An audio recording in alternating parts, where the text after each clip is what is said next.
Hey everyone, welcome to my new blog. তো কালকে আমাদের কলেজে ছিল ডান্ডিয়া নাইট।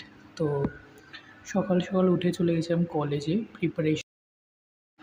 প্রিপারেশন দেখার জন্য কলেজে চলে গেছিলাম। তারপরে নিয়ে নিয়েছিলাম পাস। তারপরে আমি বিকালবেলা এসে রেডি হয়ে নিয়েছিলাম।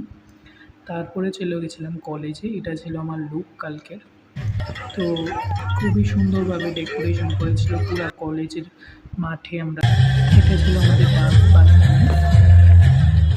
খুবই আনন্দ করলাম, খুবই মজা করলাম। দেখো আমাদের ডান্স পারফরমেন্সটা, এটা ছিল আমাদের গ্রুপ, 4 জনের গ্রুপ। তো খুবই আনন্দ করছিলাম কালকে। তো অনেকদিন পরে আনন্দ করলাম, কারণ এতদিন আমাদের পরীক্ষা ছিল, খুবই স্ট্রেসফুল লাইফ ছিল, যেহেতু আমি ফাইনালি বিডিএসে পড়ি। তো খুবই মজা করলাম অনেকদিন পর। কালকে একটু রিলিফ পেলাম। তারপরে মজা করে কারবার নিয়েছি, আমাদেরকে খাবার দিয়েছিল, খুবই ভালো ছিল খাবারটা। এটা কেমন লাগলো জানি।